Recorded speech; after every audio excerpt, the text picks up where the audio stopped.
indaba ethi ayibe phezulu. So ukhuluma ke ngokuthwala ngoba abantu abaningi bathi bona bayathwala, abantu abaningi bathi bayathwalisa, abantu abaningi bathi banama boys banemkhovu abayibona ngamehla, abanye bathi banotikoloshe kunezibhoki futhi ezishiwo mawuthwala bese kuba inyoka Nkosi yami uMamlamba, abanye bayibiza ngenhlwathi ngoba thina siyibiza ngenhlwathi kahle kahle leyo kuthwala hayi lokho koMamlamba kodwa kangikho la. Kukabili kunento ekuthiwa umkhovu. Umkhovu ubona life ngamehlo, uyaphila, wenza yonke into. Bese kuba khona futhi into ekuthiwa utikolosha. Utikolosha ubone life ngoba akuyona into ophila ngesimo senyama kodwa into ephila ngesimo sikamoya. Ake siqale lana ke kunento ekuthiwa utikolosha. Utikoloshe umkhuluma dumezweni wakheka kanjani? Utikoloshe wakheka kanjani? Ukhona lo tikoloshe okuthakatha oyingozi kakhulu. Lo tikoloshe lo ukuthi abantu ababewenza abawazi. Bawenza ngokuthi bayethe bayazi kanti abawazi. Lo tikoloshe kwenziwa njani na mkhuluma dumezweni? Uhamba kuyiwe emathuneni. Uthathwe isibindi. Utikoloshe lo ngikhuluma ngaye awumkhovu. Tikoloshe ngifuna lento noma ake ngingayibizi mhlambe ngotikolosha ake ngiyibize ngabafana bomoya ngoba nabo bayahluka ukuthi benzani ngoba indoda kamoya kahle kahle le ukuthi thina siyibiza ngotikolosha.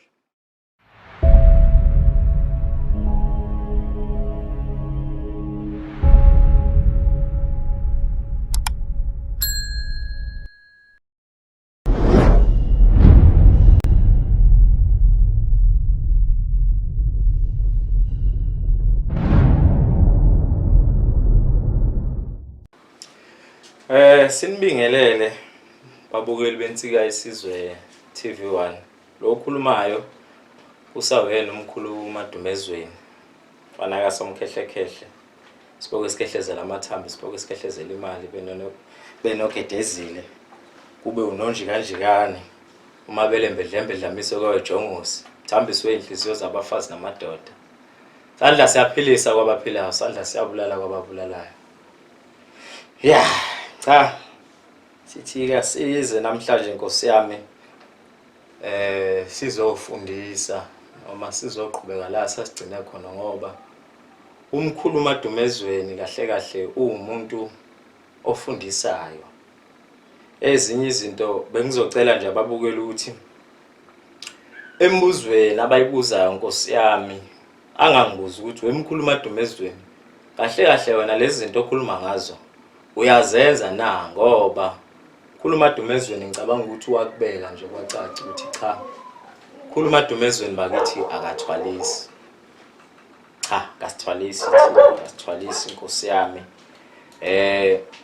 Isizathu esenza lokho ke sikhona kodwa ke ezinye izinto esikhuluma ngazo siyazazi, asizazi mhlawumbe ngokuthi siyaxoxelwa, asisazi ezinye zazo ngokuthi siyayisizwa abantu besho. Cha siyazazi nje, siyazazi impela ngoba umkhuluma dumezweni kahle kahle umuntu okhule ngaphansi kwamkhulu wakhe. Umkhulu wakhe bekade eyinyanga, umkhulu enza izinto kubantu, umkhulu ehamba nayo umadumezweni. Ngaleso sikhathi ke ngangabi yena umadumezweni, ngangisawa nje umaduma ngoba igama leli uDumsane kahle kahle.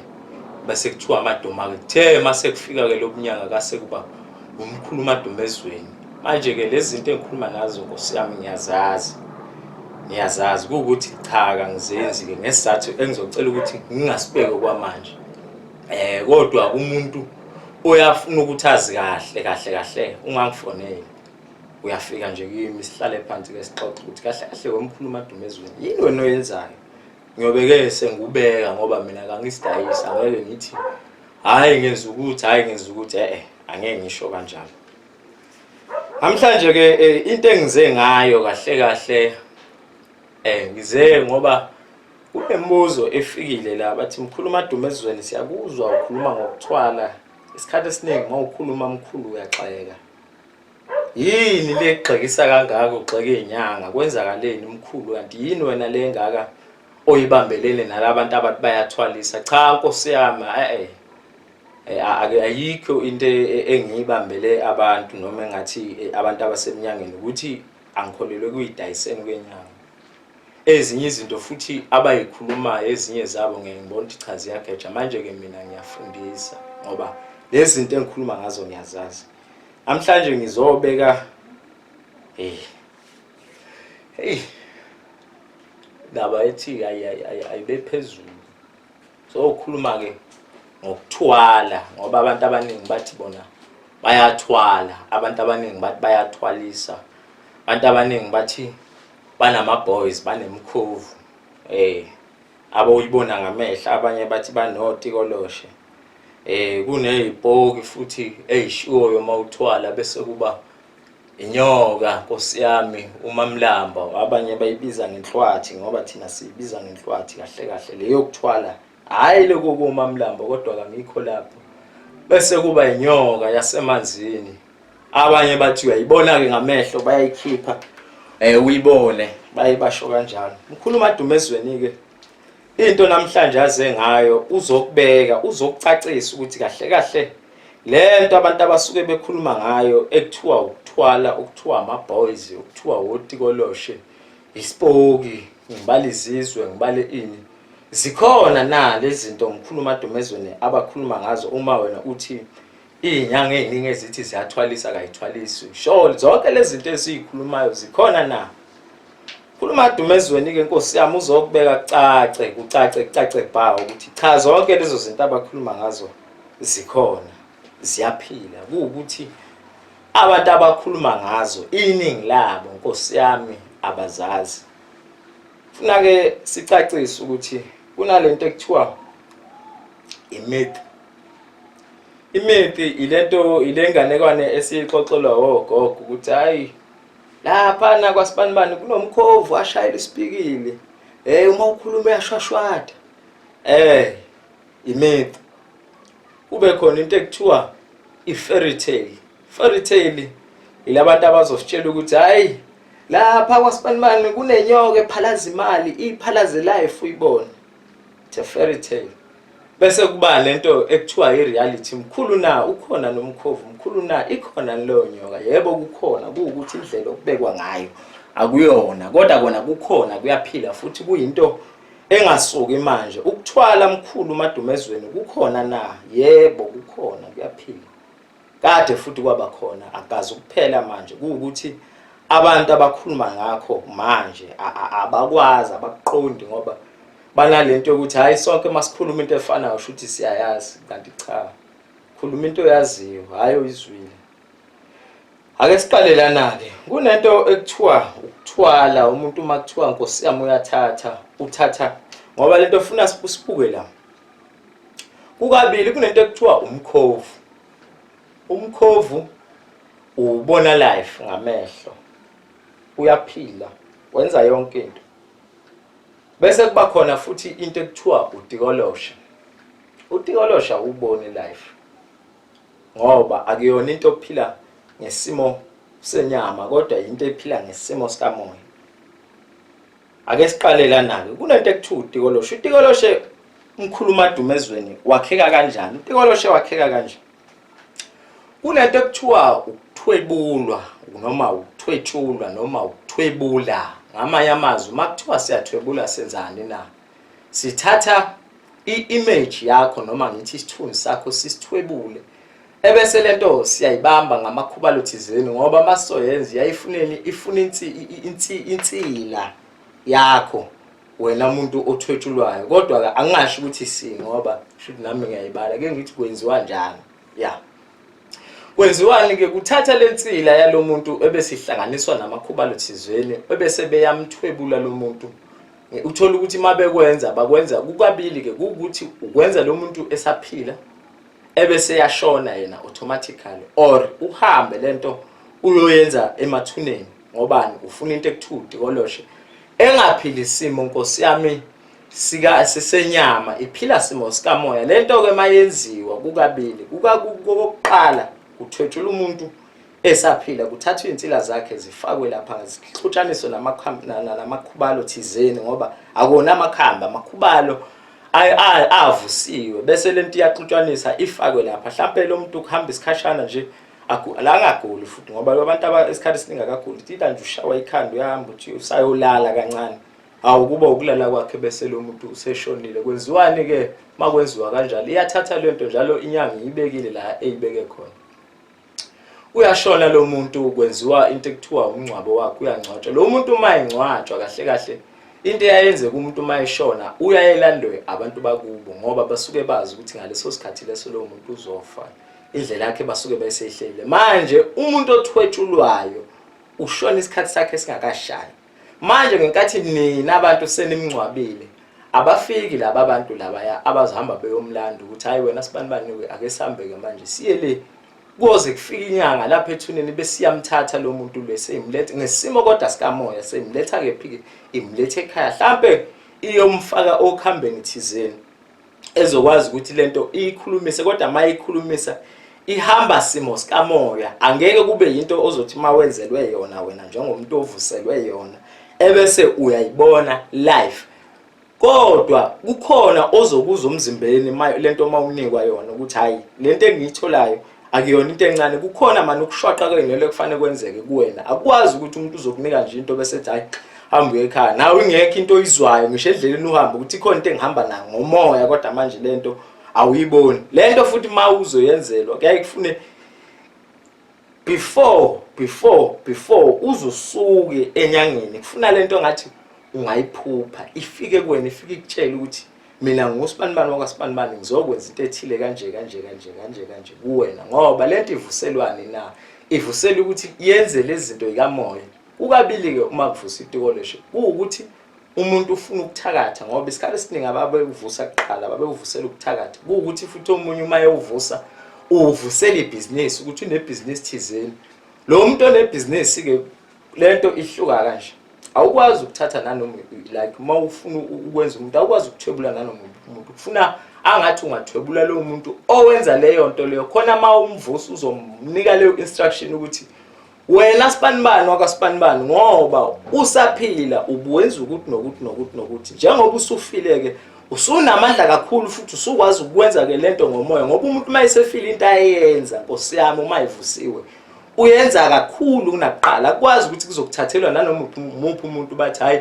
sizokuvusela utikoloshe cha kufuneka umuntu ospecific kulento le wena othi uyayenza mawukuthi okay lo tikoloshe othi uyawenza umvusela mhlamba ke sithi ngamaspomu uvusela ubunyanga akabe nobunyanga phela lo muntu ukuze ezokwazi ukucebisa kwezinye izinto ezokwazi futhi ukukunika namakhubalo thizeni lo muntu umvisela ukuthi hayi mhlamba une tavern funa uthole futhi umuntu one tavern ukwazi ukuthi umthwebule ngoba kahle into ebalekile ukuthi umuntu akenze lento ayenza Nkosi yami esaphila hayi lento yokuthi hayi sikisa nanoma ikephi or sizothatha umuntu wakini abantu abaningi bayishoka babeshoka kanjalo hayi so thatha umuntu wakini nje noma umthanda kakhulu uthola ukuthi lo muntu othi wena umthanda kakhulu akayenzi awayingayenzi lento le wena ufuna ukuyenza mhlambe le business wena ufuna ukuyenza akusho ukuthi lo muntu Nkosi yami mayisefile uzovuka enze lento le angayazi for the fact ukuthi kune instruction or kune command akusho ukuthi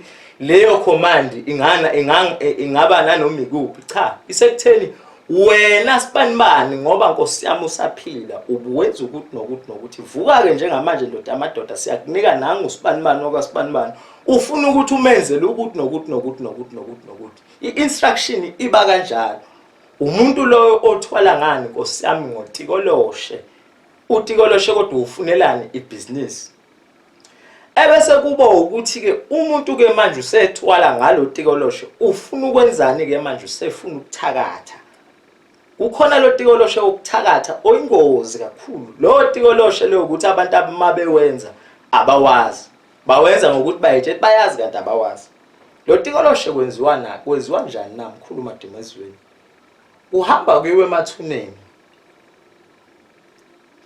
uthathwe isibindi uTikoloshe lo ngikhuluma ngaye awumkhofu Tikoloshe ngifuna lento noma ake ngayibize mhlambe ngoTikoloshe ake ngiyibize ngabafana bomoya ngoba nabo bayahluka ukuthi benzani ngoba indoda kamoya kahle le ukuthi thina siyibiza ngoTikoloshe yenzani na lento le kuyanjwa kiwe lapha emathuneni bese uthathwa isibindi hayi ngamuzwa omunye ichaza ukuthi wayichaza ngendlela errong masithathwa lesibindi senziwani sibekwa khona emathuneni yesani na lesisibindi namkhuluma Dumezweni kona kasithwasisi kodwa ke kuye kuthatha into ethi ayisondele kumuntu ikhona isilwane esondele kakhulu kumuntu esondele kakhulu uthatha isibindi saso bese siyobekwa lapha emathuneni sibekwe for 7 days khuphuke lezi zinto uthwane ezifunakalayo ebese kuthathwa kakhulu futhi nenhlabathi yamathuna lento le bese iyahamba iyofa kwemakhubalweni thizweni ibhili phinde kuthathwe lelo khamba futhi elenziwe liphinde liyobekwa lapha ya angifuni ukuyichaza kakhulu ngoba manje kuzoba ngathi ngiyayazi kanti angiyazi kodwa ngiyayazi hambe liyobekwa lelo yakhamba Nkosi yami liphinde libekwe lezo insuku futhi ebese mase kufika inyanga khona lapha emathuneni ngoba yonke lento yenzakala ephi emathuneni Nkosi yami umuntu nje bese eyishonela kodwa manje lo muntu ubenzani Nkosi yami ubethakatha kodwa ke kulungela sikho lapha mayithakatha lo muntu bese ke eyavuswa ke kuthiwa sipanimani okwasipanimani ke siyakuvusa njengamanje sikuvusela ukuthi nokuthi umuntu othakathayo lo ngoba lo Tikoloshe ukabili ukuthi siuthumela kulowo mndeni ukuthi uhambe uyohlupha noma siuthumela isikhathi noma ngithi bawuthumela ukuthi lowo mndeni ukuthi uyohlupha noma bewuthumele ukuthi umuntu abe namandla okwazi ukuthi enze izinto kodwa zobumnyama hayi izophumelelisa umuntu kodwa ezizokwazi ukucekela umuntu phansi wenziwani ke lapho kuthatha umuntu osuke sevele kade eshonile wenziwa lo Tikoloshe Nkosi yami wobumnyama ngoba nawo lo oqala hayi ukuthi mhlambe uTikoloshe wona Nkosi yami ukukhanya konke kuhle kuona ufuna wazi ukuthi yonke into eyimoya mawuyithatha uyibeka kuwena kune demand noma kune sacrifice thizene engifuna ungayibeki ezokuyenzeka mawuyithatha lento kahle uzoyibeka kimi for the fact ukuthi kunomuntu ohambayo kimi it doesn't mean ukuthi lento seyiyahlabeleka cha egcineni kwakhona kusuke kusanomhlabelo wena osuku usazowenza ukuze lento ukwazi ukuthi uyigcine ngoba lapha kule instruction ikhona into ethi usipanibani wakasipanibani njengoba ekuthatha nje ehamba nawe ukuthi uyomenzela u1 no2 no3 usipanibani wakasipanibani uzobe naye esekwenzela u1 no2 no3 ukuze nawe ukwazi ukuthi uqhubeke uphile ube namandla manje lento le uma kushona umuntu lapha kini akusho ukuthi sekumhlabelo cha yena usipanibani kusazofuna wenza umhlabelo ngoba lento kakhulukazi Nkosi yami uTikoloshe uhlupha ngento eyodwa bonke labo Tikoloshe engikhuluma ngawo banenkinga eyodwa kufune umuntu ayazi ukuthi lento bakithi isebenza kakhulu isebenza kakhulu ngezicubu zabantu Tikoloshe umuntu onoTikoloshe isikhathi esiningi sebenza kakhulu ngezicubu zabantu ziyafakwa lapha kulolu yakhamba loliya ebese lento ikwazi ukuthi ibe namandla umhlabelo wakhona ke lo futhi lento iyakutshela yona ukuthi Nkosi yami kunomuntu kanje osendaweni ethile okwazi ukwenza ukuthi lo muntu lo mayimfuna lento akushiwo ngeke avela amana asuka ifele cha suke kuumuntu ofuna manje ngifuna abantu ba-understand ukuthi ezinye izinto kuthiwa azinabungozi kodwa zinobungozi egcineni kosuku lazo ukuthi wena umuntu uma uzoyifuna akufanele uzobhamzela ngoba une-excitement yokuthi uzoba nemali manje lezi zinto lezi asiphumeke kodwa kulo Tikoloshe ngoba ngichaze kahle ukuthi uvuka kanjani lento le mayivuka ikwenzelani ke nawe ngoba lento ihamba simo somoya ikakhulukazi ithathwa abantu abafuna ukugada amatekisi ngoba lento uma igada yona ihamba ngomoya which means within a second ngabe isegoli within a second ngabile ngoba ihamba ngomoya uTikoloshe ke lo bese kuba khona Nkosi yami into ekuthiwa umkhofu yo Yabona-ke umkhovu ke wona uthi awube ingcolo okukhulu kodwa une-side lawo elithi alibe ngconywana kuwukuthi lelo side futhi nalo liyabheda kodwa-ke lithi alibe ngconywana. Umkhovu ngikhuluma edumezweni wakheka kanjani na? Ezinye izinto ngeke ngize ngiyibeke kakhulu noma njengoba zinjalo ngesizathu sokuthi phela kasithwasisi yogcina abantu sebekhuluma ngezinto kube ngathi nabo bayazazi kanti bayazizwa nje Nkosi yami. Uyabona umkhovu ithemidi lento yokuthiwa ushayelwa ngisipikile njengoba bengichazile ekuqaleni ngesizathu sokuthini na? Umkhovu bakithi uyaphila physically. There is no such thing as ukuthi sizokuthwebulela umuntu wakini ebese simphendula umkhovu. Umuntu wakini masimthwebula simphendula utikololo. Asikwa umuntu once wafa. Khonto ufuna uunderstand. Once wafa physically there is no other way ukuthi angaphinda avuke futhi physically aphinda abe khona. Yabona mawukhona umuntu othi ukwazi ukwenza leyo nto leyo ufuna wazi okokuqala ukuthi lo muntu lo udlala ngawo ngoba omunye uzokutshela ukuthi utikolosho uhlala ngaphansi kombhede, omunye akutshela ukuthi umkhovu uhlala ngaphansi kombhede. Hayi ufaka into ethile nje ngaphansi kombhede bese kuyalokhuza. Hayi ufaka inkukhu ngawufaka ubonto lo muntu uyakhuluma kodwa ke Nkosi yami angifuni kodwa ukuthi ngithini kodwa ke manje ngila ekutheni umuntu once wafa ayikho indlela alikho ikhubalo elikwazi ukuthi uma ke kwafa umuntu uphinde lo muntu umvuse Nkosi yami aphinde aphile physical umbone ngamehlo. There is no way kube bekwazi ukwenzeka lokho. Pho ngaba abantu abafaya abavuswa ngani uma Nkosi yami izinyanga seyinamandla kangaka ukuthi sithwebule umuntu siphinde simbuyise siyomhlalisa lapha simsebenzise. Lo muntu uma simsebenzisa ngomoya spiritual ngoba into ebambekayo kahle kahle umoya womuntu. Umkhovu pho wakheka kanjani na? Umkhovu Nkosi yami kuthathwa ingane encane. Angifuni ukusho ukuthi yipi age ngoba kuyisimo esithi asibe isihluma kuthiwa kwakhiwa umkhovu. Umkhovu wakheka kabili nawo futhi uyindlela ezimbili zokwakheka. Okokuqala kuthathwa ingane. Ithunjwe lengane ingabulawa physically. Kodwa ifakwa amakhubalo thizeni ukuthi lengane ingakwazi ukukhula emqondweni wayo. Ingakwazi futhi bese incishwa nokudla thizeni ngoba lento idliswa ukudla okuspecific ukuthi ne-height yayo noma nomzimba wawo ungadevelop umela umikhona. Ebese kuba namakhubalo futhi azoyenza ke manje spiritual Nkosi yami ukuthi ikwazi ukwenza izinto 7 times ezingenziwa umuntu ophilayo. Into ongayenza umkhovu uyenza 7 times more than wena. But awukwazi umkhovu bakithi ukwenza into wena ongakwazi ukuyenza. Ngoba kube kanjalo shuthi umkhovu ngabe uyakwazi ukuthi futhi ake ngisho kanje yeke umkhovu ususe la manje uthi awuye eThekwini within a second usufikile. Imithi leyo ngani na mkhuluma demozweni ukushiswa yini lokho? Ingoba lento le iphila physically. Pho why ungakwazi ukuyibona?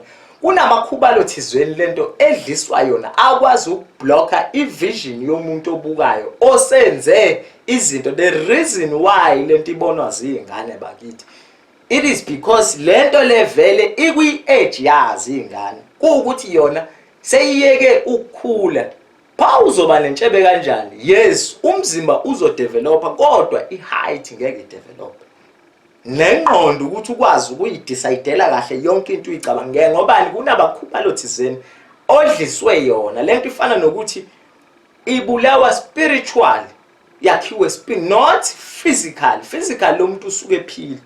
Once wamshayela umuntu isipikili la engqondweni same time usho ngathi ufake liphi ikhubalo lo muntu uyafa.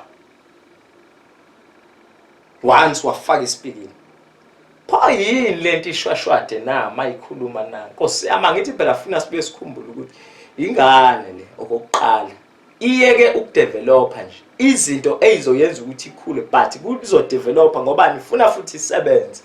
Mayisebenza pho umkhovu uvuselwane ke pho uma ukuthi lento physical. Soke sikhuluma ngani ke manje? Sikhuluma ngalowo engisawubeka. Lo uvusela ukuthi kakhulu abantu abayifunayo.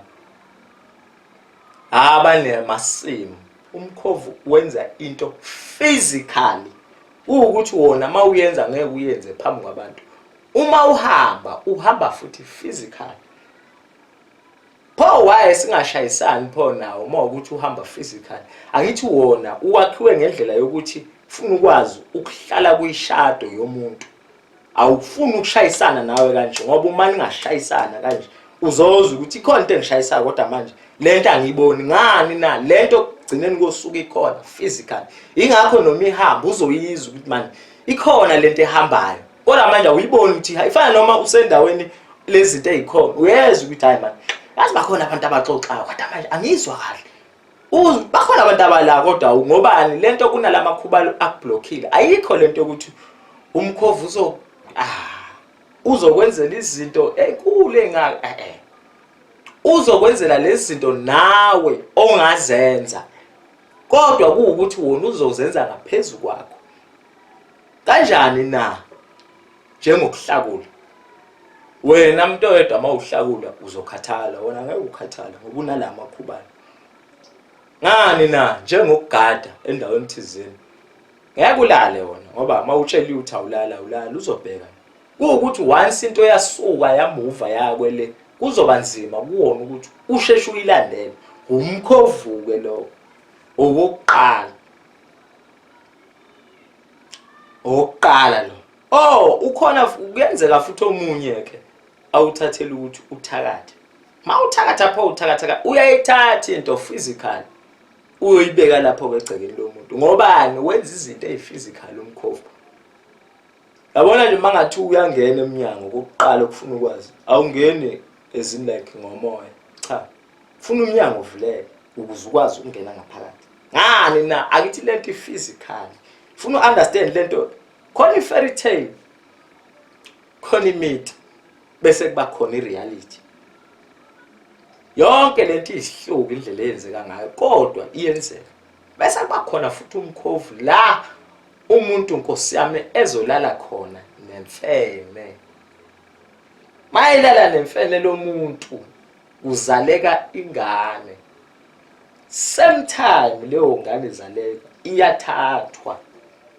Iyogcina la igcina khona. Ikhuliswe ngendlela ekufuneka ukuthi esuke yakhelwe yona. Mayakhela ukuthi ilima na izolima ngoba lento physical. Into physical ayikwazi ukwenza into spiritual kakhulu yenza into physical. Igcina lapha into physical. Into eyenza kakhulu into spiritual into evuswe ngomoya hayi ngokwenyama ngoba le isuke ingabulalwanga. Wenziwani ke lengane mayithatha iyathatha iyogcinwa bese nayo idliswa amakhuba ngoba ikakhulukazi izinto ezenza ukuthi lento ikwazi ukwenza into ngaphezulu kwakho wena muntu. Ilawa amakhuba lo edliswa wona ngoba lento ngoba ikhula ihlezi izodliswa lamakhuba. Ukudla kwakhona kuspecific ayidli yonke into ezokwenza ukuthi idevelope. Yenza idla lezi zinto lezi ezokwazi ukuthi le mission evuselwa yona ikwazi ukuyi-accomplish. Akukho kunye. Imkhovu ke ivuselwa lokho. Lento yokuthi hayi umkhovu kwenza ube namandla. Ya, kulungile kodwa ke phela ngoba abantu bathi bayazi. Yes, uyakwenza ube namandla. Ngani na wenza izinto ngaphezulu komuntu. Kodwa hayi lamandla umuntu asuke wacabanga. Kuukuthi lamandla lawo umuntu asuke enziwa uTikoloshe. And idemand yalapha ingcono kunala. Nalana khona futhi kumkhovu. Ngoba ufuna uzazi zonke lezi zinto mawuzenza ukuthi zokungcola uma ivuswa ayivuswa ngendlela eright. Angeke nje ufike kuthiwa into uyavuselwa manje awuyibonanga nawe ka understand sekuthiwa godo mawuthwaliswa Nkosi yami ingakho kuthiwa lento eyabantu abanesibindi akuyona yananobani oqala mawuvusela uTikoloshe akuyona into encane mhlawumbe. Kwesibili futhi mawuvusela umkhovu akuyona into encane kuzothiwa hayi hlala usuku olulodwa hayi mina uTikoloshe hamba.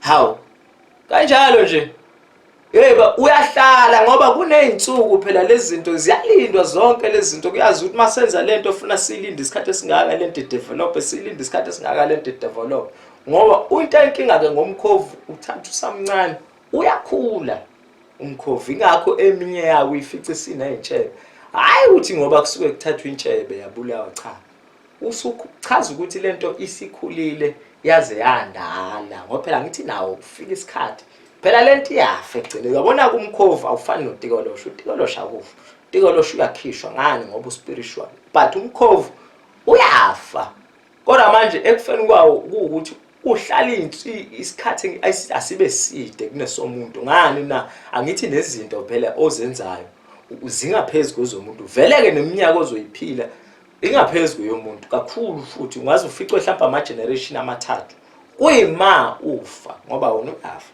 hhayi ukuthi awufa uyafa ingakho ukwazi ukufica amafutha omkhovu usuke ubulewe lapho-ke wathatha wasuswa kula okuhlala khona wayobekwa lapha wahlinzwa wabulawa kwase kukhishwa-ke amafutha khona kwakhishwa-ke ithambo ngoba lezi zinto zinezinto futhi ey'kwenzayo umkhovu-ke lo ebese kuba khona into ekuthiwa ispoki. Zonke lezi zinto angithi mayivuswa umuntu usuke nereason thizeni